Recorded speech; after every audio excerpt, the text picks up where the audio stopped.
On today's episode of the Real Recovery Podcast, episode number 121, we welcome Devlin F., a man who gave his addiction a name and buried it. Wait until you hear what he called his disease and why he dropped the shovel for good. Plus, when Devlin asked Julie for a hug in active addiction, she said no. She was genuinely scared he was going to die. Wait until you hear how that story turned around. This is episode 121, and it starts right now.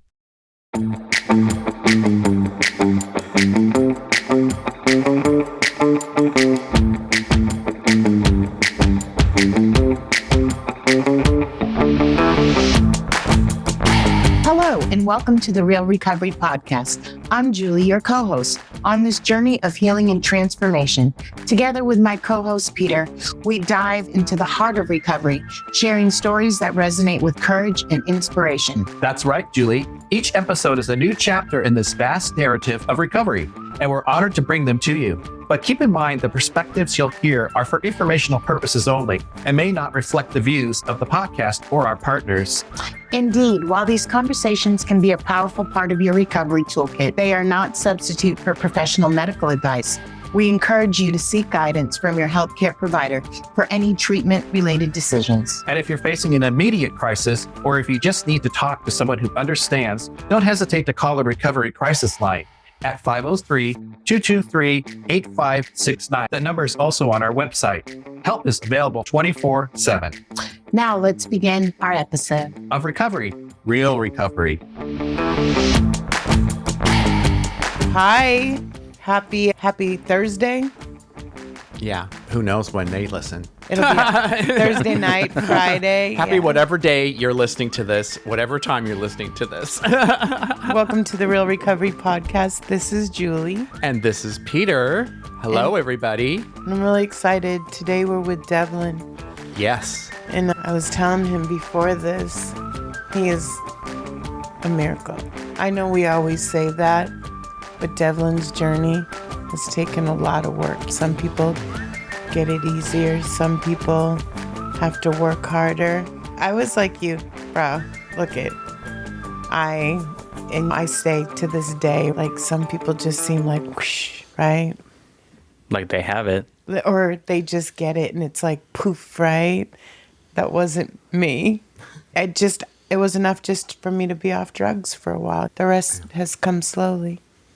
So. And Devlin, you are the last, I think, of the alumni of the class. Yeah. I don't know what you'd call it, Cassandra's class, or It is Cassandra's class, and I really like this class, and the reason why is I think between the river trip and you guys are still close. You, her, Luciano, Tristan. Maybe not every day close, but you still have a connection where I don't know anybody I went to treatment with. Okay. Yeah, they. And I think that's really a good thing because I think I have a crew too. Mine's 75 plus, my guys, but they're a strong foundation for me. And I think people need a foundation. I think you can get sober, you can remove the drugs. But I think on your path of recovery, you need a foundation and a pattern. So welcome. You look good in your shirt. Thank you. I love it. You're earning this one. So amen. Since everyone's listening, it's a Real Recovery Podcast shirt. And they're not easy to get. Let me tell you, people are going to try to resell them for thousands someday.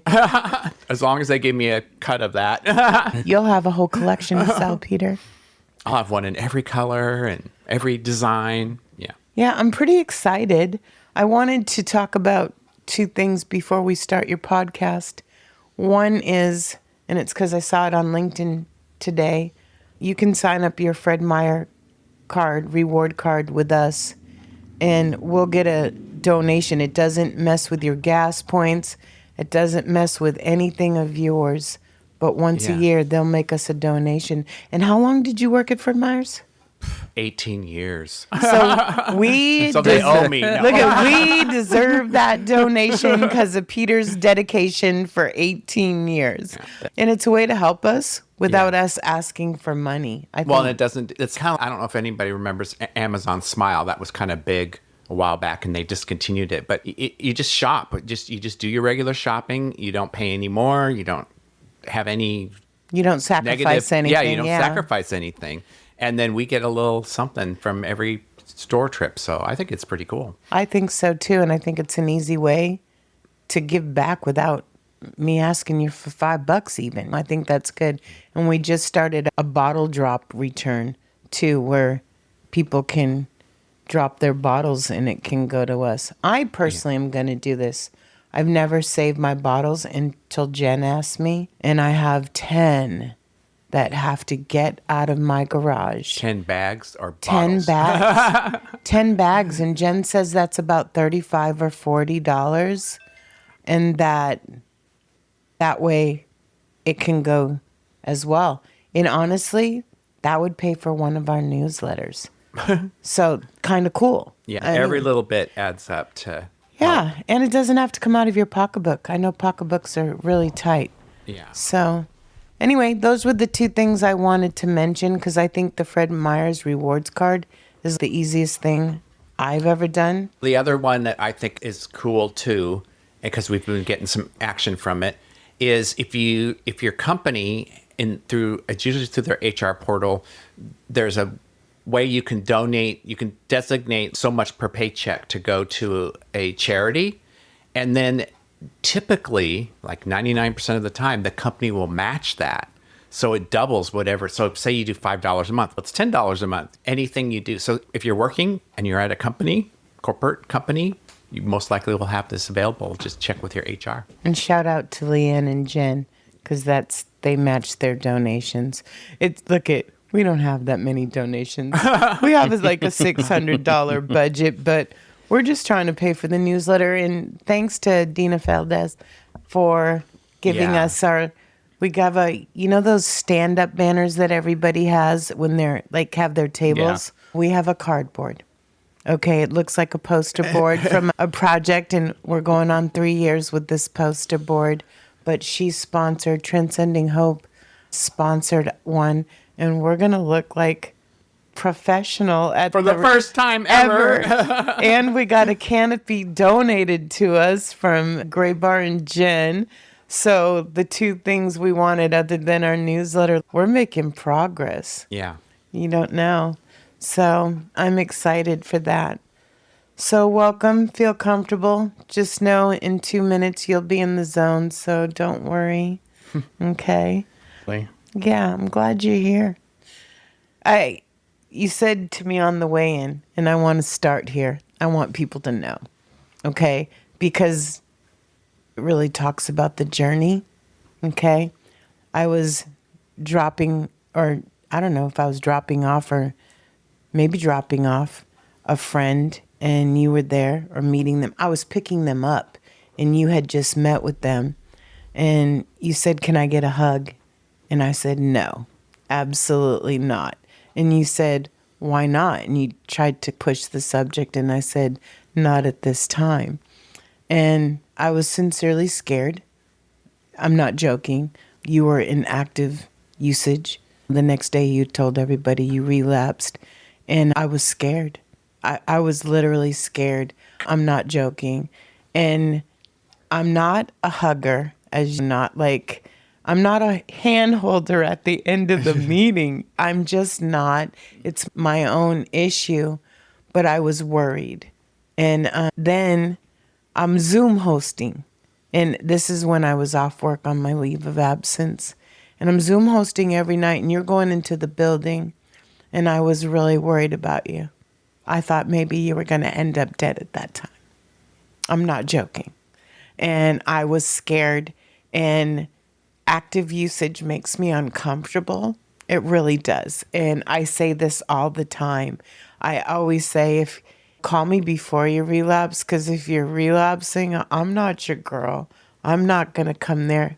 I made it a strict policy for 30 years since I got out of prison that if you fuck around, I don't fuck with you. Right.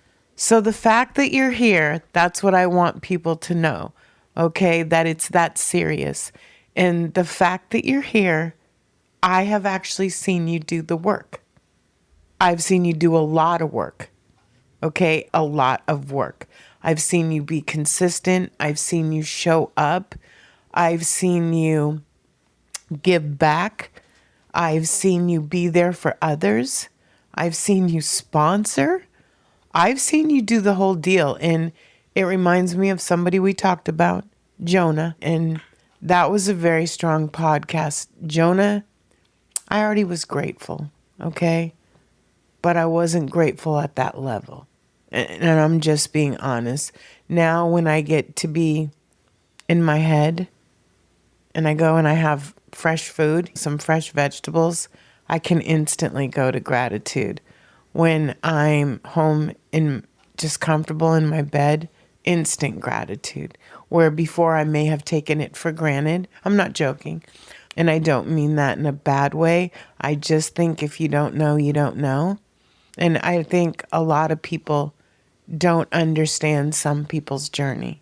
But just know that having you on here, I have a lot of people ask me, can I be on the podcast? And I'll be like, yeah, we're really booked right now. That's my standard answer. And if they ask me, they probably don't make it on. Does that make sense? Yeah, no, it totally does. I have to kind of see the work or earn my respect. I don't know how to explain it. We've had some that have just come on, but not many. And I have to tell you, we have 1 million people writing books reaching out to us. We're going to start. Seriously, Peter and I were like, they make a donation. But we've tried to stay true to our name, and that's real recovery, not bullshit recovery, not I want to sell my book recovery, right? Not I want to be famous recovery, but real recovery. Yeah. And I think our shows are authentic, really authentic. Yeah, and I've listened to a lot of them, specifically the one with John Morgan in it, the one with Jonah. I haven't listened to the one with Jeremiah, but I'm going to. It's a good one. And Max K, I've listened to his, and a couple more that I can't think of right now, but I have listened to probably about a fourth of them. No, I love it. I want you to know I listen to him, and then I learn something every frickin' time. It's crazy. Every story is, people say, oh, I heard my story. I don't know. I've heard a lot of different ones, which is really good.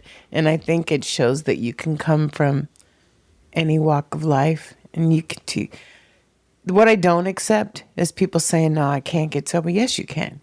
But you got to put in the work. You know what I'm saying? And I strongly believe that it's one thing to get sober. It's another thing to stay sober. Boom. I feel like you're 100% right. For me, even because I like to think of it into two different parts. My alcoholism started when I was 6 years old, when my father gave me my first sip of beer because I was choking or something. And then at 14 years old, my mom and my dad got into a domestic dispute while we were at the beach. And my automatic reaction wouldn't be to go the other way with it. It would be able to fall into the same pattern that my dad had. And it was to drink. And I smoked pot when I was 14 years old. So that was like my first footstep into it. Me too. It definitely left a very big impact on me. The mental abuse that I was getting with my dad. And so... Your dad a full-blown alcoholic? He was. My father passed away January 5th of 2015. But from the time period of him getting thrown in jail in Lincoln City until the time that I started my meth use, there was only like a 7-month period of time where this kind of is some guilt that I'm still dealing with even now. But I think the reason why he started using alcohol again, and what I later found out was cocaine, was because I thought that it was because of my meth use. And that's still something that I'm working through. I'm about 98% like over it, but there's always that reservation, that 2% well, where... please let me give you your fucking 2%. You are not responsible for anybody else's usage, right? Even though I was in a jacked up relationship, right? And they were the first person to stick a needle in my arm, okay? I can't blame them. I have the choice, okay? And it's not, trust me, your dad drinking is his responsibility. Your usage is your responsibility. Because at any point in time, we have a choice, right? It's just like Cassandra, right? No matter how perfect I tried to make her life, she made her own choice. Does that make sense? Yeah. And that's not my fault.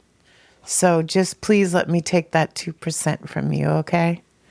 Okay, because it's not your fault. I think that stuff is hereditary. Okay, we know that alcoholism is hereditary.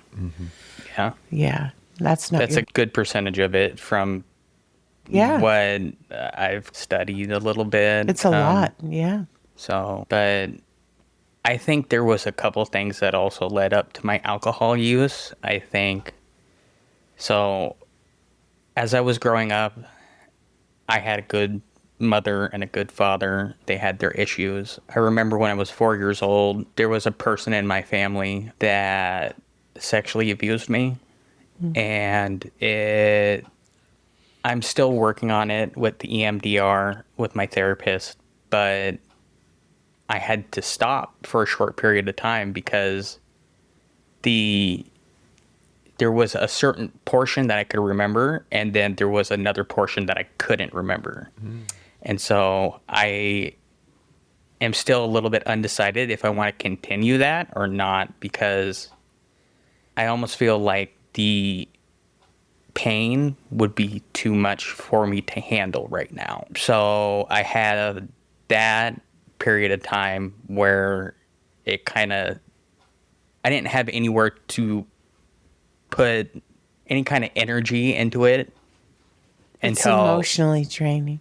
Until I was 6 years old and I was choking, and my dad gave me that first sip of beer. So that got me hooked. I had a stroke when I was 10 years old. I had a massive stroke that almost killed me. I'm really glad it didn't. I actually really am as well. But it took me a long time to recover. I think it probably took me about a year and a half to even get my hand to about 50% capacity of how it used to be. And it's still not 100%. But so there's a couple of traumas right there. And Some big traumas. Some big traumas, yeah. So the last one that sent me into my alcoholism was when I was 14 years old, and my father and my mom had that physical abusive altercation. And I remember this was December 24th. I cannot remember the year, but it was December 24th. And he was gone for 2.5 weeks in Lincoln City because we went to the beach during that period of time. It was like a family tradition that we would go to the beach. And I remember that New Year's Eve, I had one of my old best friends and me go up to a party in Vancouver from Portland. And at this point in time, I was trying to trick myself into thinking that I wasn't gay. How'd that work out? With shellfish down my mouth from a female. It wasn't cute, but we were drinking and smoking weed, and then that happened.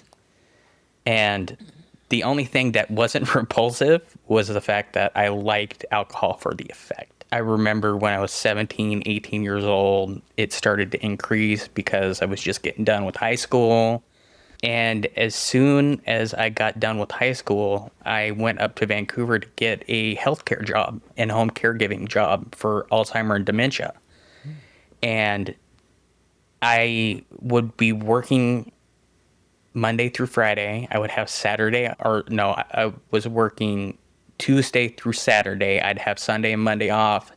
And during that period of time, I would go to the bars in Portland and I would drink. And I would try to hook up with other people. So that was where the whole promiscuity and drinking thing took me. You and a lot of other people, right? Bars are a hookup, let's be honest. It was Peter's hookup, too. Yeah, most definitely. So I remember that as soon as I got done with the whole Alzheimer and dementia thing, I decided that I wanted to take a different route with healthcare. So I became a developmental disabilities caregiver in Washington County, and I started hanging out with one of my high school best friends, and me and her got together, and she became my very first girlfriend and last girlfriend. The one and only. One and only, yeah. I'm not a gold star gay. It's a platinum, I thought. I think there's Well- different levels. I don't know. Manolo told me. Platinum means that You've you had a never. C-section and that you have never been with a woman. Gold star is you had You a dipped in that natural Kool-Aid. birth, Yeah. but haven't been with a woman. So I'm one step below that. So Got it. at least that's my understanding of it. All So- these categories and stuff. So My gosh. Manolo, right? We're at lunch, boy. and he was telling me he's a platinum. He's never even kissed a girl. And I was like, let me change that for you. No, just not about sex, but I just wanted to kiss him because he's never even kissed a girl. And I was like, you don't know these lips. Like, these lips are worth millions. Are you sure? That's so funny. Yeah. Too funny. Okay. So she one and only. Yeah, so my brain got me to think maybe this is just a phase. And Maybe she was just a cool person. No. she was for a certain period of time. Well, that one and only relationship with a woman lasted for about 2.5 years. You gave it a good go. I gave it a good go. I also wasn't faithful to her because I like what I like, and it's generally not a woman. So as soon as I broke up with her, I started working a lot of hours. I was working like 150 hours in 2 weeks. So I think I maybe had 4 hours of sleep every night, Wow, and I was that's working too- 7 days a week. And that was like one of my addictions right there. It was I working a understand. ton. Yeah. So And it's so unhealthy. yeah, I mean, For me, the money was one thing, but not being able to spend it was another, because I was literally always working. And at that point in time, this was before I started having grand mal seizures when I hit 24 because of the stroke that I had. So with some of the clients that I used to work with, some of them weren't able to go to sleep unless they were in a car. So, like, in the mornings, I would have to, like, literally drive from I-205 to I-84 to I-5 and just wrap around for 3 hours so that one of my clients could go to sleep. Oh. But that is an issue in and of itself. So we're not going to necessarily go there. do you but think that not only the grand mal seizures from your stroke, but being overtired, doesn't that induce some more? Or no? by 24, when I had my first taste of meth, I wasn't working there anymore. I didn't have any seizures while I was there. Okay. I remember not working for them after April of 2014. And I'd burnt myself out. I didn't know what I wanted to do. So I remember going to Silverado and One of my I got personal so- favorites. yeah. Just saying. I got so drunk, I don't even remember what happened until the next morning. And it was still foggy to me. And I did that, I think, for 2 weeks. And I was never really a blackout drinker. So that kind of scared me a little bit. And then I remember Did you wake up with any scary people? somehow I woke up in my own bed. I don't know how it happened, Hey, but it did. Bonus. But no, there wasn't anybody next to me. So I think it was like April 14th of 2024, or 2014, sorry, that I met my ex-husband. I remember him showing up in front of Silverado on 3rd and Harvey Milk. That's not the old location, but it was I was the going to location. say, Yeah. no, I was going to say it's on Vaseline Alley right across from the city on 13th and Northwest Burnside. So it was either 11th or 12th, across from the Joyce Hotel at one time with the... Oh, okay. Yeah, I know Yeah. exactly where you're talking about. That's the original location. Trust me, I'm older than you. Yeah. I applied I'm not. to the bathhouse there. I didn't know it was for men. Okay, but they had an ad in the paper. They needed someone to hand out towels. I had handed out towels in the women's locker room at Portland State on work study. So I'm like, I can do this and do my homework. And I went up there to apply, and they're like, you can't apply here. And I didn't understand. And I understood after. I was like 19. I was dumb. Yeah, but true story. So 3rd and M Milk and Harvey Milk, huh? Yeah, and I remember standing out in front of the bar, and I noticed this really good-looking Native American, and he just kind of had that I'm a bad boy vibe to him, and I was really attracted to that at that point in time. So I really slurred my words. I don't even feel like it was actually having a conversation with him. And then I remember saying, "Can I kiss you?" But I can't remember what happened past that point. Let me tell you, it went to I do. No, that wasn't until about 7 years later. But so I remember giving him my phone number, walking him to the max. I was a little bit codependent. In fact, a lot of bit codependent at that point in time. And I think it was like a week later, me and him met up. I think it was out in Beaverton. And I was just hooked to him by that point. I remember going over to one of his friends' houses, and we went into his friend's bedroom. He never told me that his friend was smoking meth. And I had some reservations about meth to begin with because I saw how it affected my friends growing up. So you hadn't done it at So this I point. hadn't done it Okay. all the way up until I was 24 years old. But I was kind of like, fuck it. I was burnt out with my job. I didn't know what I was going to do past that point. So it was like I didn't have a drive to figure out what I was doing next.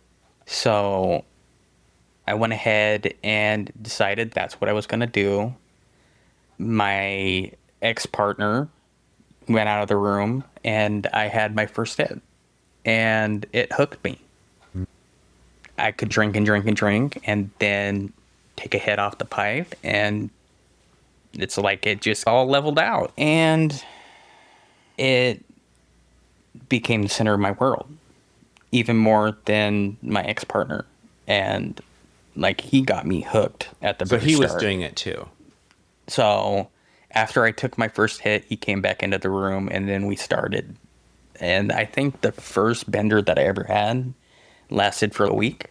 At the I think it was like 2 or 3 more long sessions. The very last one before me and my ex-husband left for San Francisco was an 11-day bender. Wow. Yeah. And I didn't think that would even be possible. This was before the whole fentanyl crisis, so I don't know what it was or anything else, but all I know is I was hooked to it, and I couldn't stop. It even got to the point where me and my ex decided San Francisco sounds good. We had his friend book us bus tickets down there, and early July we were down there of 2014, and we were living on the streets. So this wasn't just a trip. You went down there like as a permanent thing. permanent thing. Yeah. Geographical move, Yeah, I did. as we say. Yeah, I guess you could say geographical. Yeah. And that's where it really began with us exploring with other people. And that's what we did. I don't ever really talk about this, but I had a system with him of getting the other person really high and then taking money out of their wallet so that we could get more dope. So that's where the whole unmanageability started to like ramp up. There was a couple times where we got caught, and I think he took the brunt of it because I only remember getting knocked around a couple times from a couple guys. So we figured that we had to go ahead and change that up. You think? And think of a different system. And the shit got so complex. It didn't really end well. So we found somebody down in the Tenderloin with San Francisco's housing building down there. And I think we probably ended up staying with him for a couple of months. It's a little bit hazy because that was really all we did while we were there. And we did that for a couple months until December. And my ex-partner found out that his father passed away from alcoholism. His dad was a really big alcoholic, basically the same thing that my dad was in his alcoholism, just a very abusive person. So he tried to get me to come with him back up here to Oregon, but I decided that I was going to hang out with Tina. So I can't really even remember how many times he called me while he was up in Oregon, but I only remember 3 separate times where that actually happened, and most of the time he was accusing me of cheating on him. Oh, nice. So finally got back down to San Francisco, and I remember us partying for another couple weeks, and December 31st, I got the fateful call that my father was on life support. I heard that it was because he had a fatty liver, and my dad had aspirated alcohol into his lungs. So they had him on a ton of machines, and I was so just gacked out at that point in time. I was freaking out, and I didn't know what to do. My grandpa had reserved me an airplane ticket so that I could get up there as quick as I could, and I didn't do it. Bus tickets, train tickets, and I remember getting into this huge argument with him as I was trying to get onto the bus, and somehow, some way, he managed to get a bus ticket along with me. We traveled back up here, and by this time, my father had passed away. They'd pulled the plug on him. I remember going to his memorial service, and I look back at those pictures now, and I was a hot mess. Like, it was not cute. I didn't look like me. Is it ever cute, though? I've seen those pictures, too. When you're in the midst of it, you think you're so fine and hot and can do And no wrong. that was my delusion. That was very much my delusion. You know, it's crazy. I thought, oh, I'm thinner, right? Always being big, so I'm way more attractive. Oh my God, that was a delusion. I looked like a bobblehead, like this thin body with this big head. No, seriously, it was not attractive. I don't think. I feel like I go in proportion now. I don't know. But our pictures when we're using are horrible. Yeah. So The only pictures that are worse than that is your booking picture for jail. Those are extra special. That's very true. I know. That's very true. I don't know anyone who takes a good one. I don't think I can think of anybody either. Yeah, no, not that I know. So we get up here, do my dad's memorial service, and I was too spazzed out to realize that my dad left me a huge insurance policy, life insurance policy. It was close to $250,000. It led me down the road that wasn't good. I remember me and him going back down to San Francisco, doing our whole little You and your ex. goodbye, farewell tour. And then we finally got back up here. I remember getting a couple cars, getting into a house in Mill City, Oregon. And Mill City, Oregon is 22 miles or 30 miles east on Highway 22 from Salem. And we spent close to 4 or 5 years down there. And it finally ended with my first eviction. And then we just kind of went from spot to spot until we got up here to Portland, moved in with a drug dealer, and it just became an entire just mess. Lifestyle. Yeah, I remember we had one dog, and I remember her trying to give birth, her dying because she was 8 years old, and we had her since Mill City. And that's when I had reached the final frontier. That's what I like to call it. I don't like to call it using in a different route, but that... If you're going where I think you're going, please don't go into graphic details. No, I'm not. That's the reason why I'm kind of just keeping it where it's at right now. Is that when you became an IV drug user? Yes. Okay, you can leave it at that because it's not my favorite. Yeah. It literally gives me an upset stomach. It's not my thing. And I don't know, for listeners, I think it's hard. But that's when your life got really a mess. Yeah, it became a shit show. So 3 years had passed by this point. I'd gotten a divorce from my ex-husband. I felt like I didn't have anywhere to go. At this point in time, it would be August of 2023. I was very suicidal, and I basically thought that I only had two choices. It was either I was going to find a new way to live, or I was going to jump off of a bridge. And if I know anything about the history of my family, I'm a coward.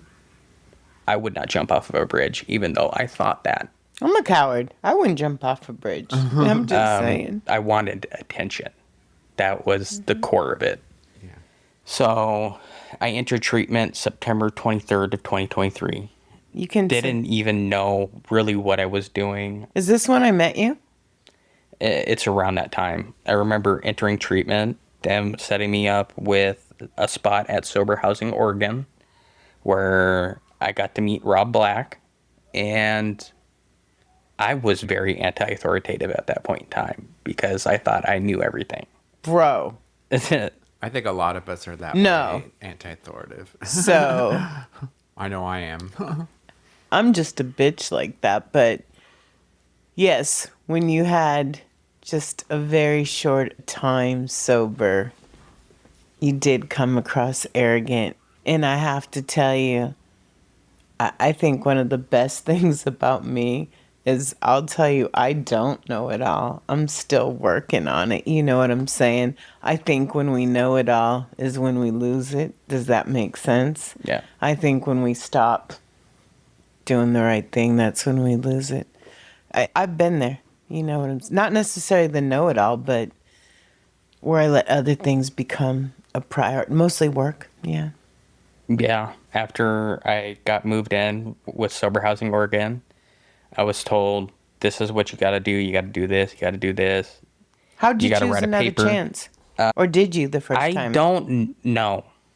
I know that it was during the last part. I don't know who gave me the phone number. I don't really know anything when it comes to that. I remember doing my phone screen at Jack in the Box because I was told that I was supposed to call at a certain time.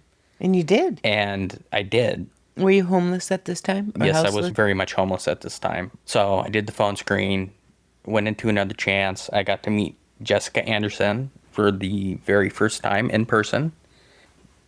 She ran me through admissions and did my assessment and everything. And she was a sweetheart.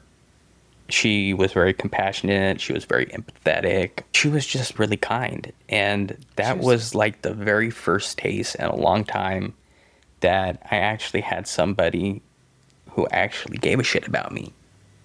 I love that. Yeah. And she's awesome. She's the first point of contact, I think. She's the outreach and admissions director right now. Proper way to put it. Yeah, I'm curious. So you don't quite remember, but somehow you were on the phone with them and they do the intake over the phone. Yeah. And then how does it proceed? I'm just curious what the process is. So there is the screening process that happens over the phone. Some people can come in and do it in person. And then there is the assessment, which is like more of a screening. And that's in person. So that they can assess whether or not you would be good for intensive outpatient, or if you need residential, or if you need a mental health facility, or there's so many different options for that. So they figure out where you fit in that path. Yeah. So I enter there, get to Sober Housing Oregon House, and then got told that I needed to go to a meeting. My brain was scrambled at this point, and I bet. So my brain was scrambled at that point. So I picked the closest meeting to me, and I lived off of 39th and Cesar Chavez and Division at that point in time. I picked Jonah up at that house before for a meeting or two. Yeah. So I walk down the street and I step into the church where extended family is. And as I walk into that room, I got to meet one of the people that is on the board here. Oh, you can say their name. They won't be upset. Colette. And It's just when I think, like, when we go to the exes, right? I think if we're talking bad stuff, I don't know. I just don't want them to come back later and be mad. Yeah. But Colette's not going to be mad that you say good things about her, I promise. So I got to meet Colette, and she was another person that got to show me compassion and empathy and love, and she's very good got to the to meet me newcomer. where I was at, and that was something that I needed. Was this a nighttime meeting or an afternoon meeting? It was at the afternoon meeting, the one at 6:00. That's extended family. So Yeah. the reason I asked that, if it was in person, it was on a Thursday night because she secretaried the Thursday night meeting because it's the same night as No Vagina Allowed meeting, Nova. And Actually, I remember it being a Friday, and she was there because I did my intake and my assessment on Friday. And we get done with the meeting and everything, and I don't know how I'm still able to remember this because everything was so foggy at that point in time. It seemed like she said, "You're going to be back here tomorrow." And that left a really big impact on me because left to my own devices, I probably would have went back out. But I actually listened to her because she showed that empathy and that compassion towards me. So I did. same thing. The first meeting I went to for MCC Lunch Bunch, the guy said to me, "I'll see you back here tomorrow, Julie." And I was like, and I said yes because I didn't want to say no. And I literally, because I didn't have to go the next day, I only had to go 2 or 3 times a week. But because I said yes, and they actually cared, and they actually gave me a hug, back to the hugs, I showed up the next day. And then every day they'd say, "I'm going to see you tomorrow, Julie." And I'd be like, okay. Seriously, I was scared. I was scared to talk. I was scared. I was super scared. Super scared. I don't know how you felt. How'd you feel? I felt like I didn't have a choice. I felt that was what I needed at that point in time. So I came back Saturday. That's good. And then I think it was Jonah that took me to my very first CMA meeting ever on Sunday, Serenity on Sundays. Is that the one just a few blocks down at the other church? Yeah. The one I chaired for John C? Yeah. Yeah, that meeting was a lot for me. I was scared shitless walking in there. You got some steak, didn't you? I'm just telling you, it was like, so first of all, CMA wasn't around when I got sober. Okay, there was NA or AA, right? And I think AA was easier for me because I wasn't a drinker. So I didn't have to go through a lot of the icky stuff that I still don't like. I'm just being honest. It was the easier, softer way for me. People are talking about blackout drunk or drunk driving, and I'm thinking, I never did that. Seriously. And none of them were talking about the hard stuff with IV drug usage, right? And to this day, it really does gross me out. But that meeting, so I just remember how much I had to read because I kept saying, I got to read more. And no. So I'm reading, and John's next to me. And then there's Manolo's husband, Finn. I remember this specifically. And then James Kennedy, who I've known for years, right? And he screams out, whoop, whoop. And I'm like, what the heck? And then they're going around the room, and they're loud. Okay, not like organized. And then you're like, yeah, I'm Devlin, I'm a tweaker. And I'm like, wow, we're saying it out loud. It was good though, I think, because you grow from being uncomfortable. But I was uncomfortable as hell. And what was really cool though is I walk in and I see you. I see Manolo. I see James Kennedy. I see every mofo that I've known for years, not knowing that they're at this meeting. I'm just saying, that made me feel really comfortable. And Colette went that night so that I wouldn't be the only girl. Yeah. Which is my it's MO. Like 98% gay men. Look, I mean, my first time was 100% gay men. So Yeah. Same thing when I go to Sunday morning meditation meeting. I walk in, I'm the only girl, and I didn't pick that. I was just seeing if I could go to a meditation meeting, and I was meeting one of our members there. So it was like, yeah, crazy how that works, huh? Yeah. So I remember, I think it was like the third or fourth CMA meeting, there was a topic that came up, and it really triggered me. Sex, So exes, something like that. So I was trying to be smart about it and decided not to go back to that specific meeting for a little bit. And then I remember I made it 78 days, and I was going to extended family every day. And it's when I was Zoom hosting a lot. And Colette was right there with me. And then I think that interaction that we had, where I tried to give you a hug, and it didn't go the way that I thought it would, it was right after that point that I had relapse. So it was 78 days. I relapsed, came back in 2.5 weeks. Question. Answer. So I felt at that moment that you were already spinning out.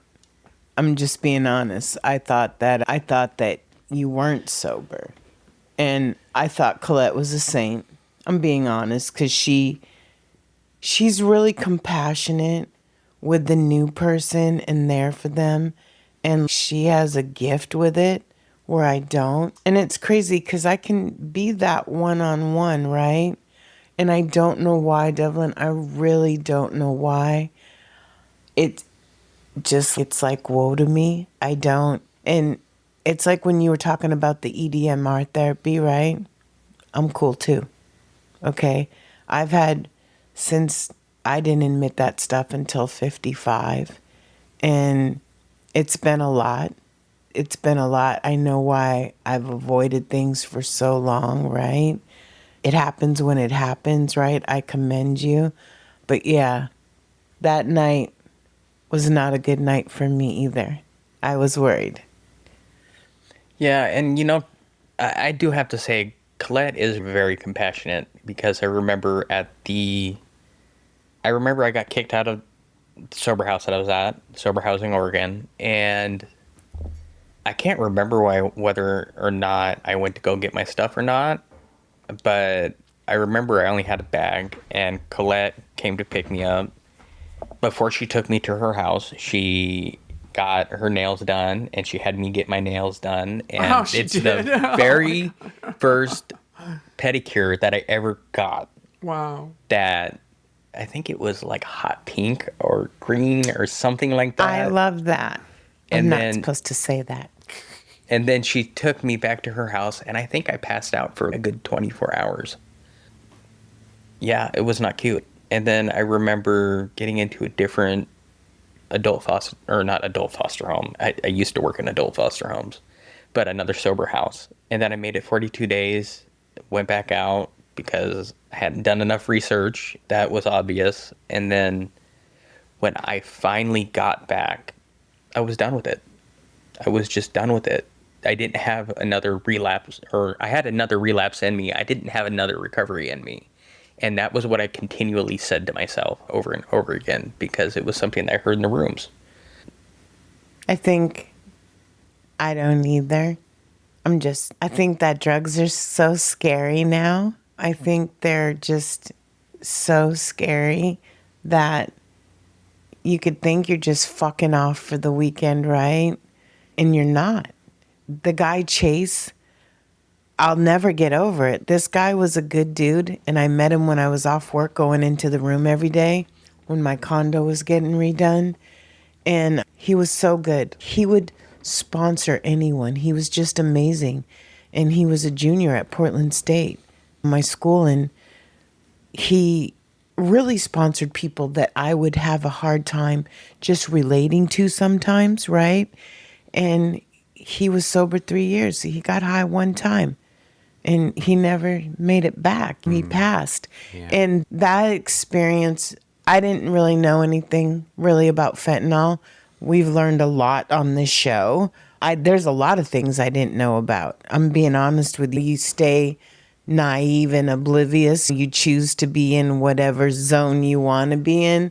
But his death and him not coming back really scared me to use. I was already scared, but that was like, wow. It's always good to have a healthy amount of fear around that. It is. And the thing is, like, I hear all the time from certain people that hadn't used in 15, 18, 22 years that it's not the same as it used to be. I hear that consistently, and it's true. It's definitely not like it was 30 years ago. I remember in my last year of meth use that I want to say it was in double digits how many people I had to Narcan just on the park blocks. I don't know why it didn't scare the shit out of me. Yeah. I don't know why. I'm going to say you had another purpose. We don't know it when we're going through it, right? But I believe you had another purpose. I think to show people that it can be done. So you went back again, and you went back to another chance, right? By this point, I had already had 2 counselors. Second counselor didn't want to be my counselor anymore. And there had been some staff change. And there was one counselor that was there when I first got started there. And they took me onto their caseload. The amount of compassion, the amount of dignity that I was given by them, it was enough to push me in the right direction, along with John, because I would get pissed off over the stupidest shit. I would go into John's office if my counselor wasn't available, and I don't know how John does it. He's a cool dude. He has a way of turning everything that you are thinking around, give you a completely new perspective. And within 3 minutes, I was no longer pissed off. It's like I had a new understanding of what the situation really was. That was somebody that pushed me in the direction that I needed to go, that I wanted to go. I think he's been super supportive to you in a lot of ways. Oh, most definitely. And his wife, Carrie.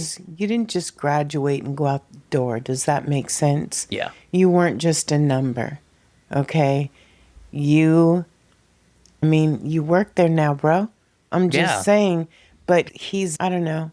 I think taking you under his wing, that's not a requirement of the treatment place that you go to. Does that make sense?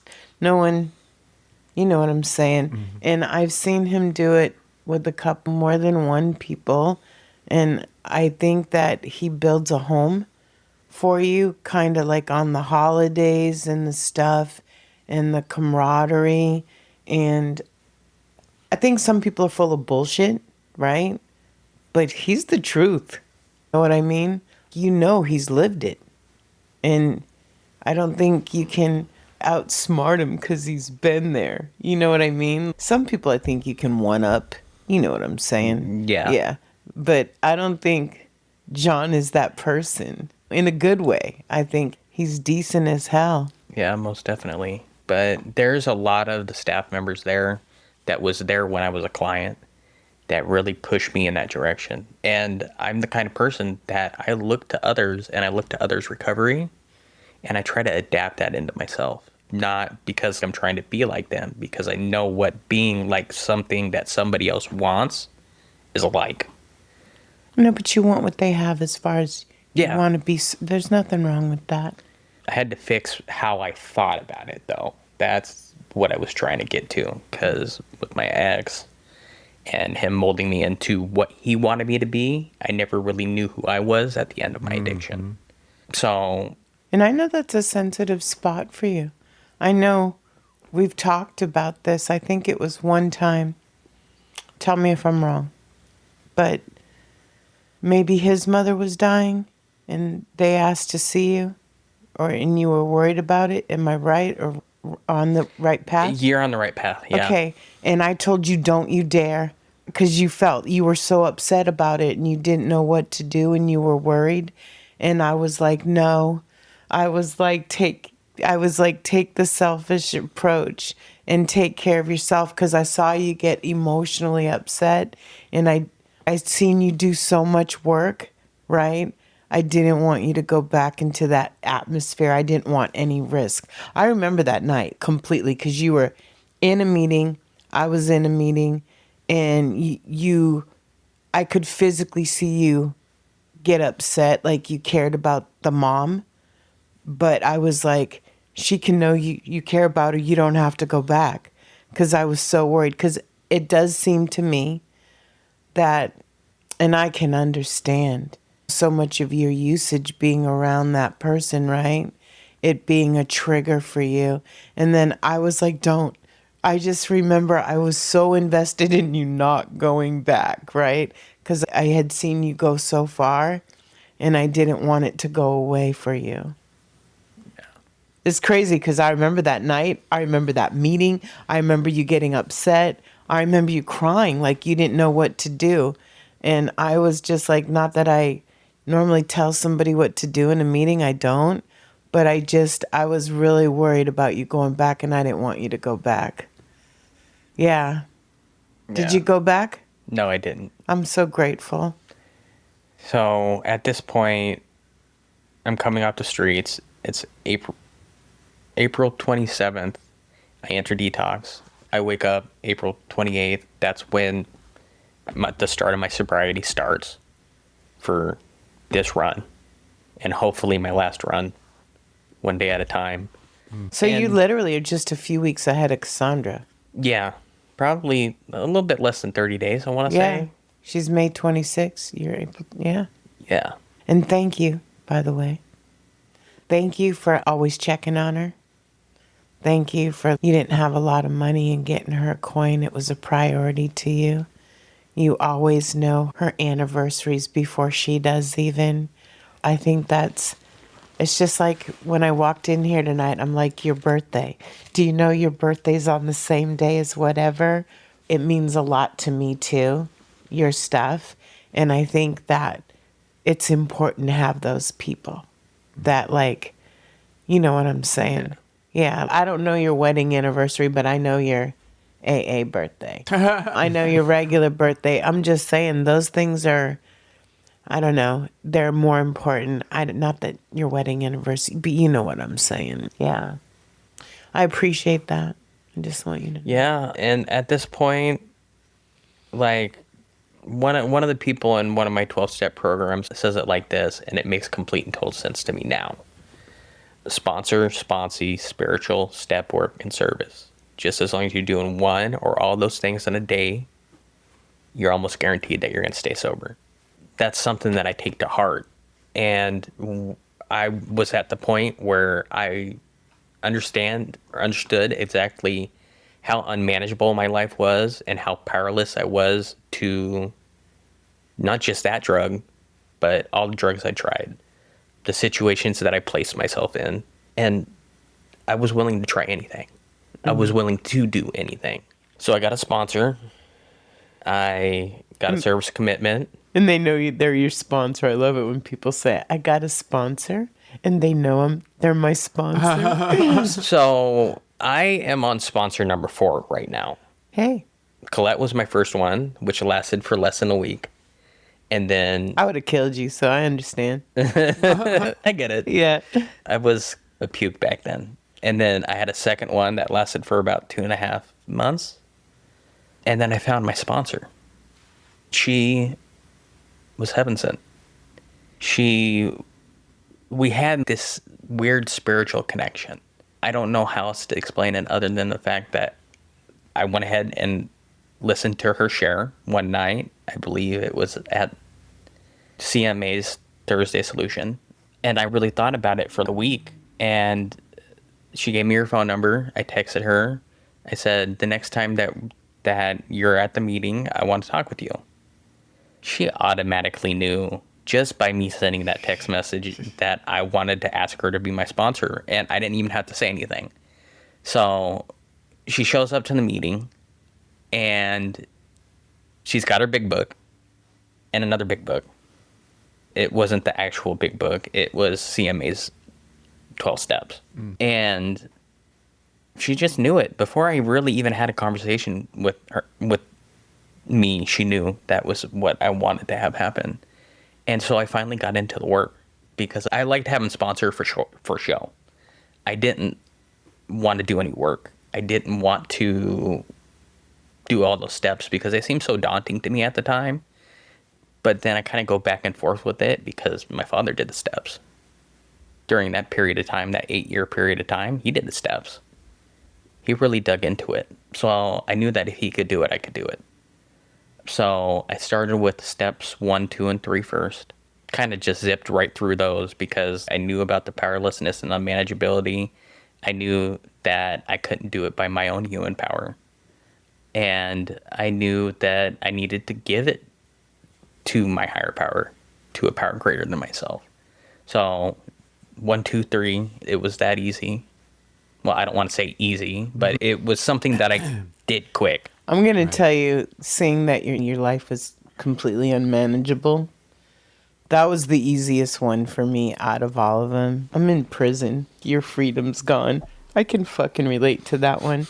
For real. And in boot camp, we had to memorize the 12 steps and the 12 traditions. So when I came out of prison, I knew them by heart because it was part of our test.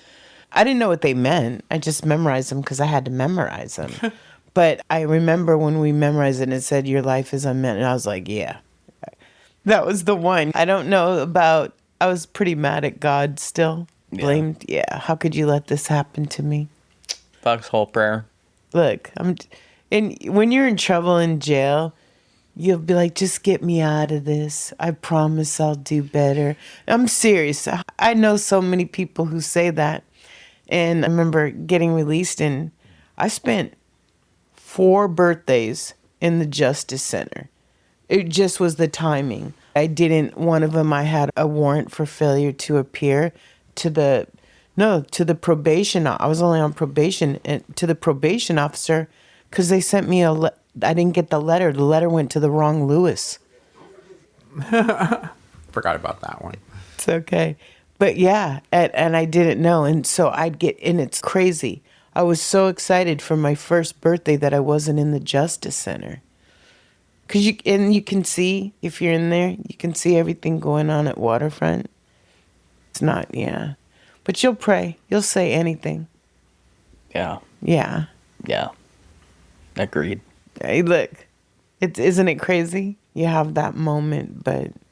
So you did 1, 2, and 3, and those came natural to you, instead of saying easy, natural. Yeah. I think that would be a more appropriate word because my brain likes to complicate shit all the time, even now. So when I got to my step 4, I didn't write anything down. I sat down with my sponsor. And at this point in time, I was a house manager or an assistant house manager. Jeremiah was the house manager. And it was off of 125th and Foster. So right back behind it was some kind of nature reserve or something like that. And me and my sponsor went down to the bottom of that. There was like a log out there and like a streaming river or creek.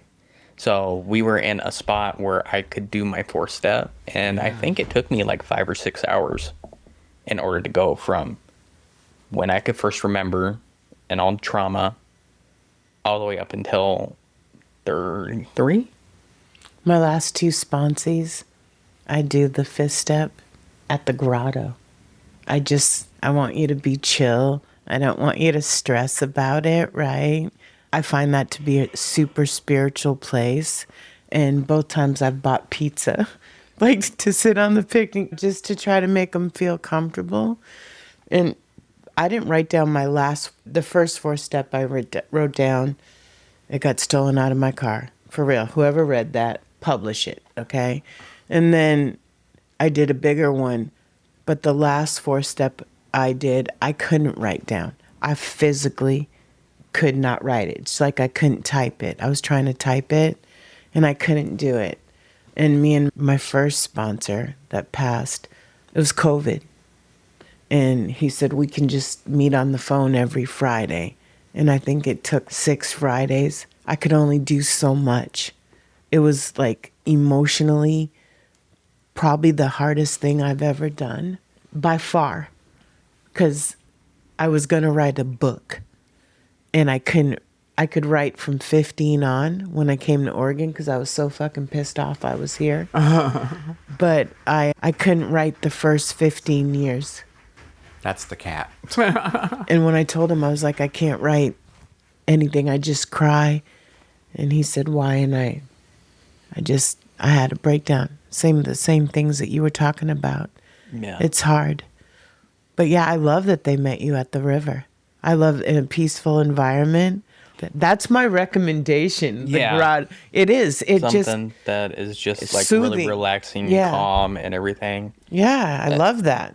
And I remember as I was doing that, I think it took 5 or 6 hours, but I can't tell you how much I cried. Because Me too. It was like, I'm bringing up the trauma again. I'm leaving the trauma so that somebody else knows it. And then it's almost like the weight of the world came off my shoulders. Okay, somebody else knows about this now. I'm not the only one that's holding up this. Same. I hadn't told anybody. So after we got done with that, I started on step 6 and 7, and we worked on that for about close to 2 months. I'm still working on step 6. I say this all the time. I read Drop the Rock, right? I haven't done that yet. Oh my God, please let me bring it to you. But I tell Peter this all the time. I read it all the time. I'm not joking. And every time I find something that applies to me, like people think of character defects, which I hate that word. I like the word opportunities, okay? I like presets. Okay, I'm going with opportunities. But I feel like independence is one of my biggest opportunities because with that comes arrogance and you don't want to ask for help and you want to be independent when really the most independent shit we did got us to our worst thinking. And I feel like it's one of my biggest opportunities. It's hard for me to sit down and just ask for help.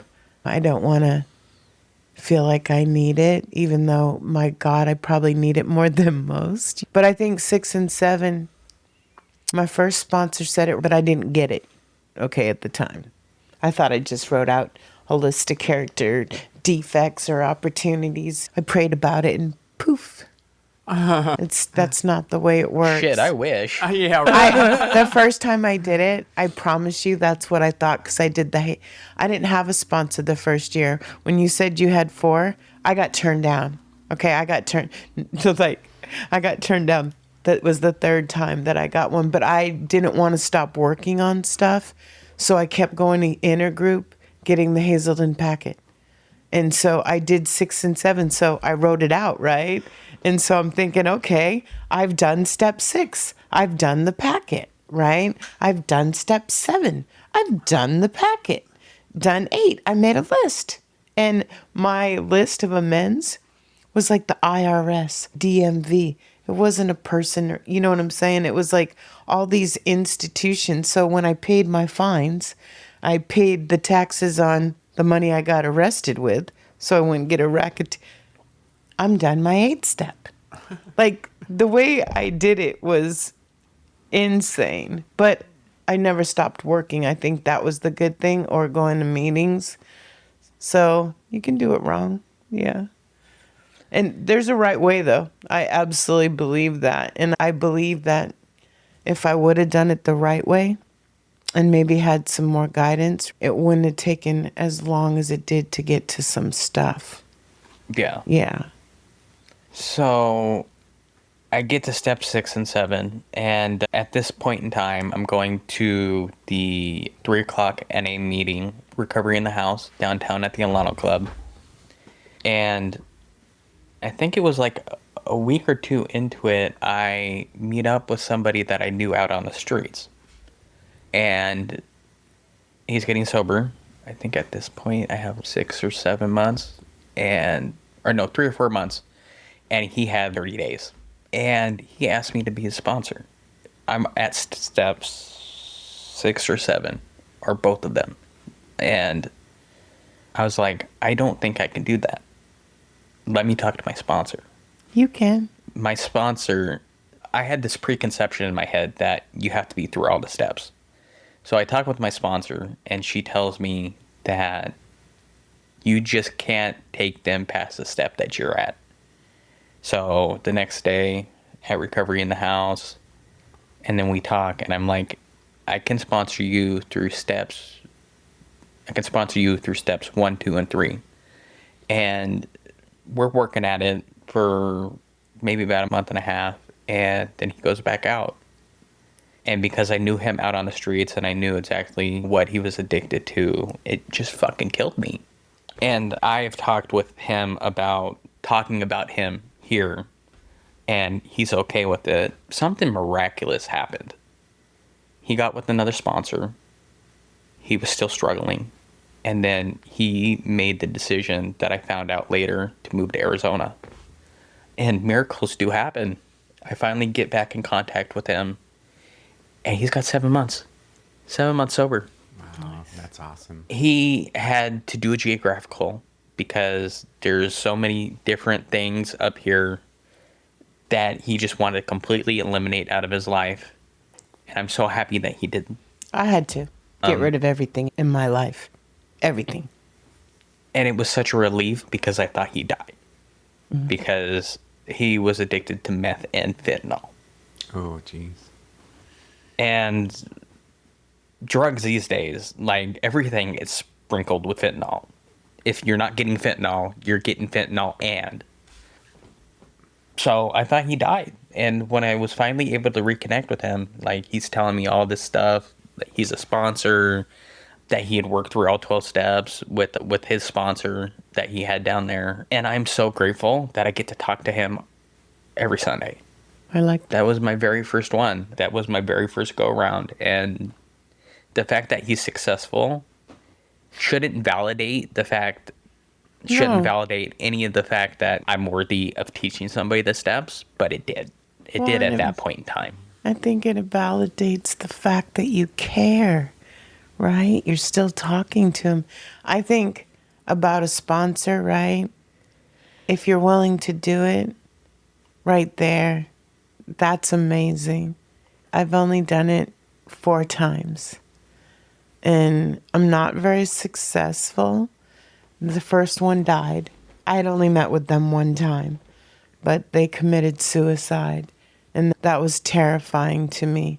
The second one robbed the church. Okay. The third one I'm quite pleased with and is still in my life, and we talk frequently.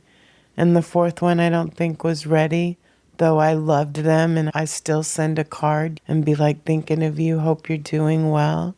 And I started a new job, and I didn't feel like I could be there like they needed, or like I would want somebody to be there for me. I think being my sponsor is like a fucking full-time job. I'm serious. I feel like Dawn should get paid. No, because it does. It makes a difference in your life. The other morning, I was feeling kind of crappy about some stuff.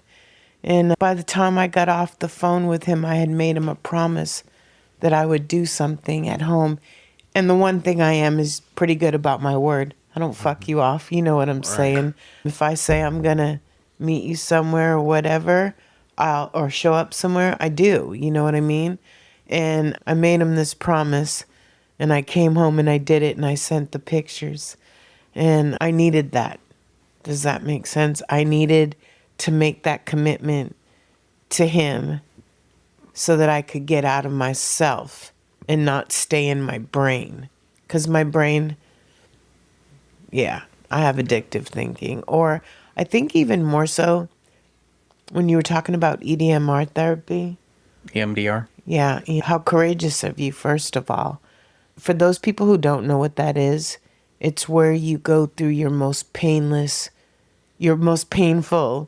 memories in a safe setting. Sometimes they use lights in their fingers to take you there. Or tapping. Yeah, so that when you come out, hopefully, when you go through those memories, they're less painful and less shocking. I did not go through that therapy. I went through therapy, but not that therapy. And when they come up, sometimes they stun me a little bit. Memories. Yeah.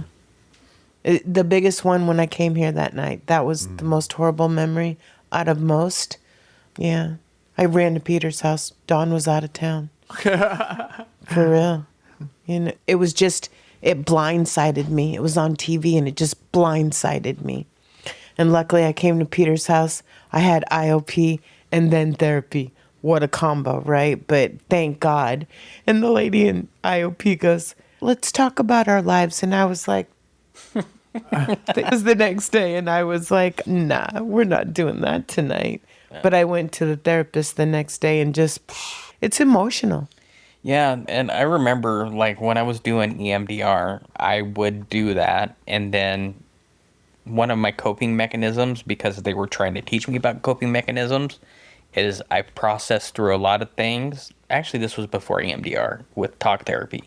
I processed through a lot of things, and then I would go right back to the treatment center.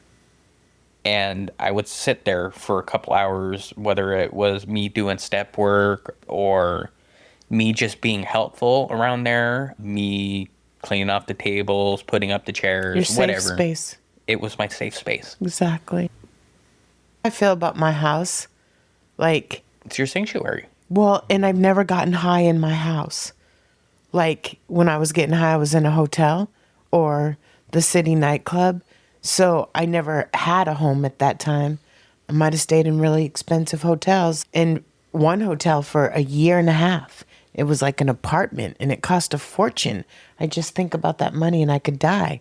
But I didn't. So signing a lease, having my place, it's a safe place for me. I think sometimes I detach, which isn't good, but I always know at home I'm safe. And I think that's what another chance is for you, because you don't leave there, bro, which is good. I think it's great. I work 7 to 4:30 every day. I think it's great. Monday through Friday. I think it's great. I want people to know that you got your CRM. I got my CRM. I have my CADCR as of right now. You do? Guess why? Because of John Morgan. So I went to CRM not to be a CRM. I went because of the podcast. And I wanted to understand. I've only been to AA. And I wanted to understand all the different aspects. And through CRM, I learned about Sobriety. And then we've had every person that taught in my CRM class on the show. And it was Amanda from True Colors, Jared from Wellbriety, right? So all these different factors. So I got my CRM and then I got my peer support specialist. And then I was on the fence. Do I go into recovery? Do I not? I wasn't willing to take that much of a pay. I'm being honest with you, at my age, that much of a pay cut. So I tried to go into HR in recovery. And I just got to a point where I really needed a job. And John, I said, I'm thinking about being a counselor. And he's, don't go spend money on school. He's, do it this way, save your money and go. Yeah, I met with him at 7 a.m. in the morning. I was like, I need to talk to you. I need some advice. And then I ended up, it was crazy because I tried to, I think it's harder when you're older to give that peer experience, right? But I also think that in hindsight, is it odd or is it God? I don't think I'm good with active addiction, like I told you. I do think when I applied for the job I have now, like instant, I think that I has been so far in my career that a change was hard. And I don't think I was ready for it mentally. I think that I am an avid need to be in a meeting kind of girl. And I lead by other ways. But what I see you doing, people look up to you. And I think our sharing the podcast, right, is such a way of mentoring and leading in a different way. So many people tell me when they can't get to a meeting, like they're out of town or they're on vacation, they listen to one of our episodes and it's like being at a meeting. And I love that. They're like, oh, I'll take the podcast with us. Matter of fact, one of our favorite people was out camping. And she's, oh, I'll listen to this episode. And yeah, I think They give me strength. Yeah. Because I know that I'm not alone. Yeah. Same. And I need to constantly be reminded of that. So when I got to step 8 and step 9, that's when I really had to dig in. I remember initially I had a list of 42 different people, institutions. I'm glad I didn't dig in.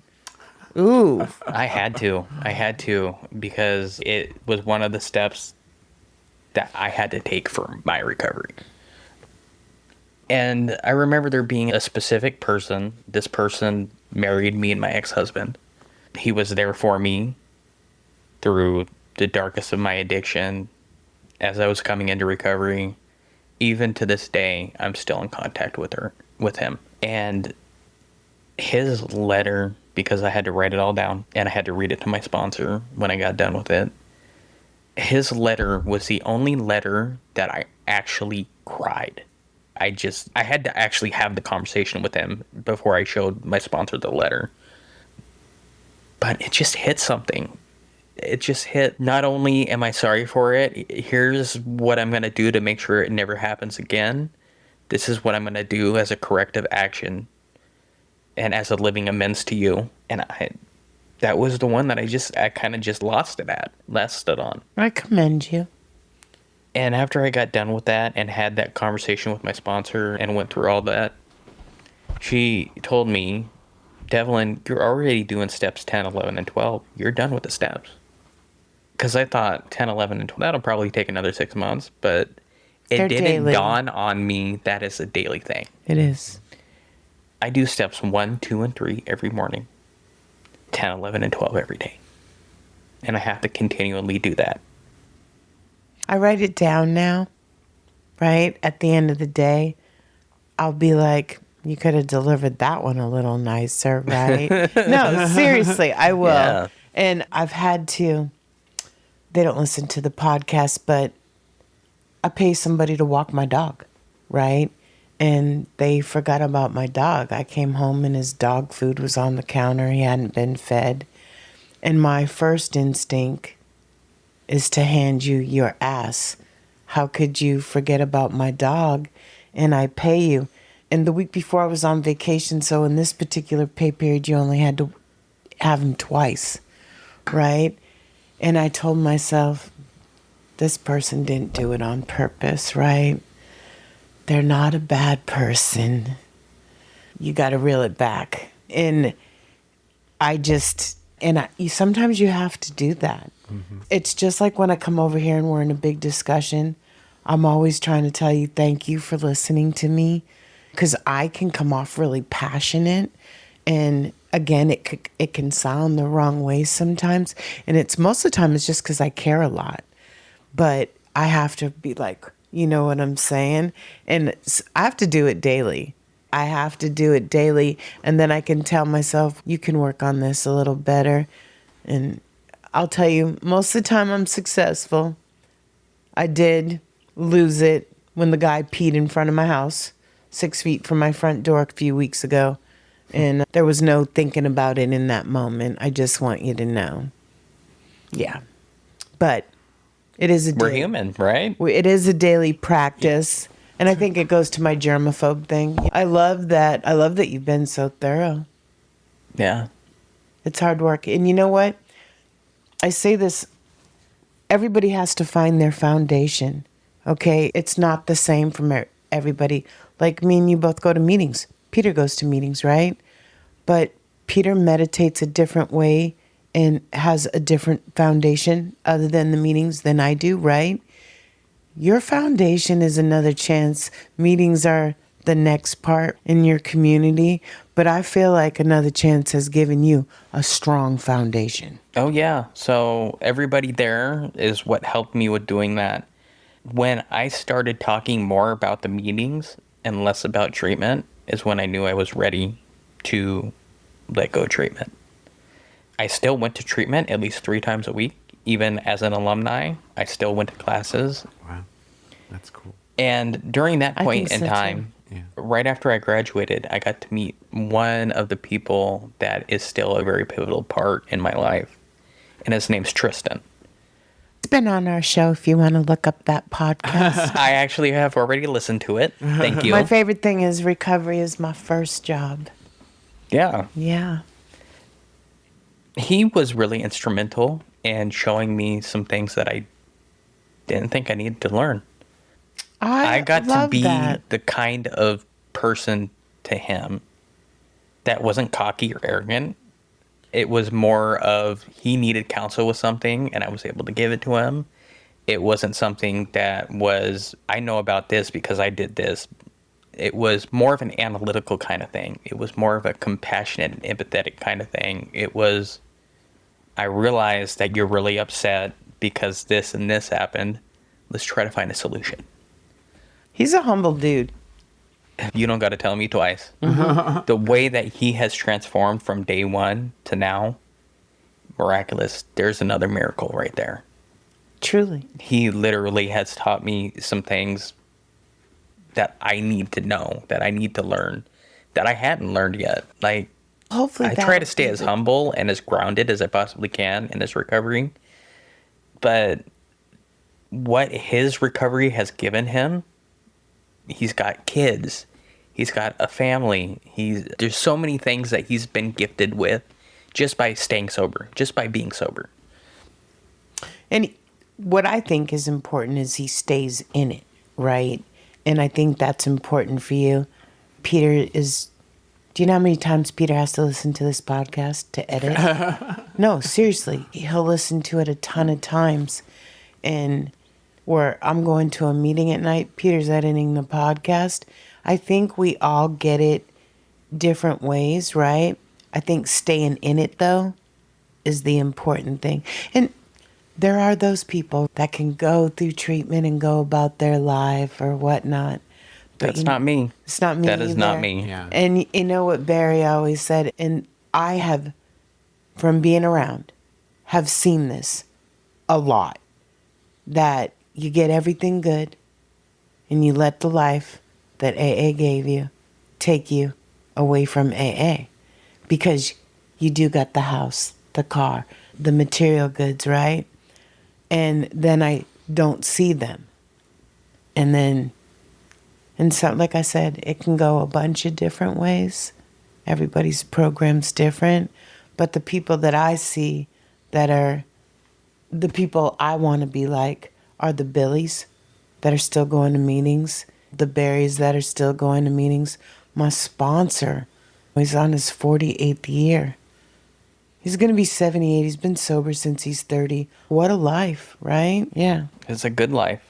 It is. But those are the people that I really admire. It's not the people that have the fancy house or...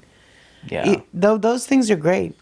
Yeah, those bells and whistles are just bells and whistles. That's not and I've seen it where go your a heart different is. way. My friend Gary, he came on this podcast. He has a wonderful house and a wonderful marriage. But I see him going to meetings 3 or 4 times a week, and I see him sponsoring on Sunday. And he has 4 sponsors, and he's so humble. I think staying humble. And I'm going to tell you, I guess there's valleys and there's peaks where I have been and I haven't been, or success was more important. If there's anything I can say is, just like Tristan said, make recovery your most important thing. And I think the rest will follow. Mm-hmm. And my life is so not perfect. Tell people now you're out of the Rob Black house. Yeah, so I'm out of sober housing, Oregon housing. I have a wonderful life. I got glasses. I look professional as hell. Your smile is amazing. Your haircut is fly. Yeah. You have more than one outfit. I actually just went shopping this weekend. I blew a ton of money this weekend. So yeah, I got a lot of new shit for the outside, but I also got a new sponsor, and I'm on step 1, and I get to see it from a different perspective. I get to have connection with other people that is so intimate, and I'm not intimate with them, if that makes any sense. Oh, it makes a lot of sense to me. I don't fuck around in.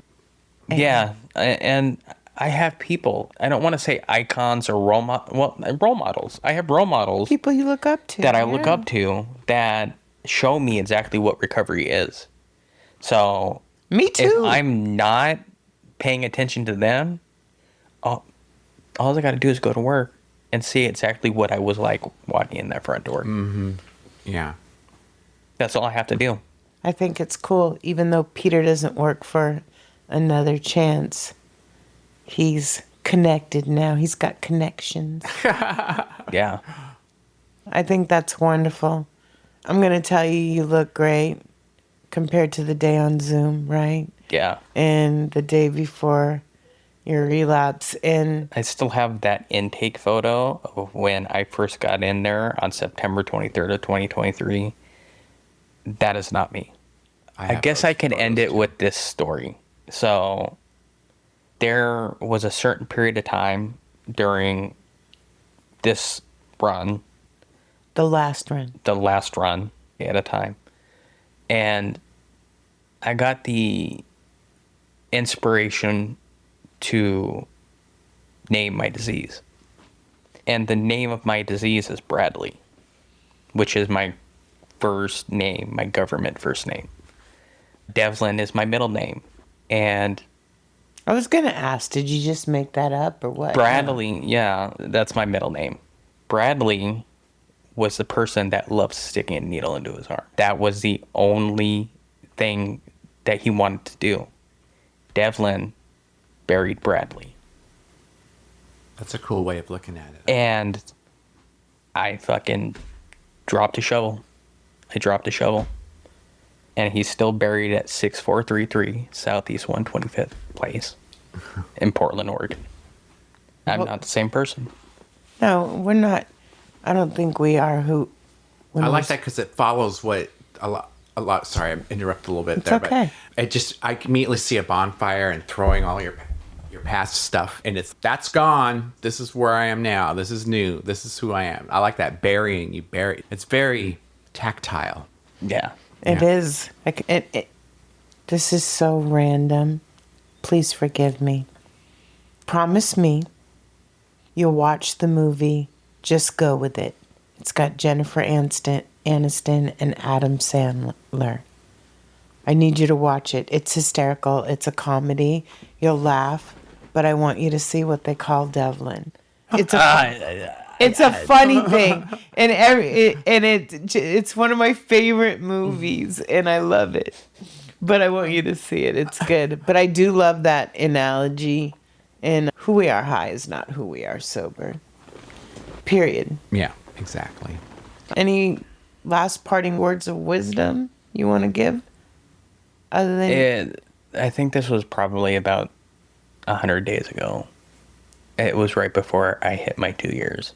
And there was a guy from SIS, because we were sitting right out front of the meeting before it started. And he asked me, how much time do you have? And I said, I think it was like 718 days. And he said, oh, that's how you think? That's still how you think? He was trying to remind me that it's only a 24-hour program. That our shelf life for our sobriety is only 24 hours at a time. And that today's recovery cannot be yesterday's recovery. And that was something inspirational, and that really hit me and really made me think about what my recovery is today. Yeah. Because it's not the same as yesterday. Agreed. That's cool. Yeah, I like that. I do too. Thank you so much for taking the time to come over here. Yes. Bare your soul. I appreciate it. Yeah. I feel like one of the biggest blessings in AA, it's like Colette. I got to see her the first night in Safeway or hear her. And I was like, honestly, this lady is a hot fucking mess. And can she just I've heard that story. Can she hit the mute button? Because she's in the store. And I'm Zoom hosting that night. And I was like, holy shit. And then the next night I physically saw her, right? And then the next night. And I sat there and counted her days. And watching someone is one of the biggest gifts. It's not something you can buy. It's like your word. It's not something you can buy. Being ethical is not something you can cheat at. You know what I mean? But I think it's one of the luckiest things when you get to see somebody. You get to see that miracle happen. Yeah. How lucky are we? Yeah. That's something I absolutely enjoy. When I first started, that was not even something that I could conceive. That's the part I like. Look, at the hot mess part, I don't. But seeing people, as soon as they're even a day or two sober, right? I'm so bought in. So just know there's not that part, right? I'm so bought in, and I'm rooting for them. And I think that's what's hard with active addiction, right? Or somebody going out. I'm rooting for you. And when they disappear, I'm sad. I genuinely feel that. And I think that's what intimidates me, right? I don't want to love you and then you leave me. Does that make sense? It's an abandonment kind of thing. It is. I just don't want to love you and then you leave me. And it's happened a lot because I've been around a lot. And I've had a lot of people die. And so I'm like waiting to see you keep coming back. You know what I'm saying? Yeah. So I'm glad you didn't leave me. And I'm really super glad that you didn't go to the mother of the ex. I was so worried about that the whole weekend, and you were doing so well, and I saw the emotion. It's crazy that we just happened to be at that meeting together that night. So I'm super grateful. Yeah. Thank you. This is Julie from the Real Recovery Podcast. This is Peter here with Devlin. Thank you so much for being here. Thank you. Thank you everyone for listening. And that's a wrap on today's episode. Thanks to each and every one of you for lending us your ears and hearts. Your engagement is what fuels our passion and keeps this podcast thriving. We cherish the moments we share here and hope they resonate with you, whether you're on a daily commute, at the gym, or just taking a moment for yourself. Make sure to head over to our website at realrecoverypodcast.com. While you're there, subscribe to our newsletter for the latest insights and uplifting stories from our community delivered straight to your inbox. Click that subscribe button on your favorite podcast player too, so you can keep up with every new episode. It's your support that keeps our conversation alive and meaningful. And if our stories have touched you, consider using the donate button on our site. Your contributions, no matter the size, are deeply appreciated. They help us continue our mission of sharing hope and healing. Join us beyond the podcast and follow our journey on social media. Find us on Instagram, Facebook, and on X, formerly known as Twitter. All the links are on our site, so you can stay connected and be a part of the Real Recovery community every day. Your likes, shares, and comments not only spread the message of recovery, but also remind us that we're all in this together. So, until we meet again, remember that recovery is a journey, not a destination, and we'll be here to accompany you every step of the way to recovery, real recovery. Thanks for listening.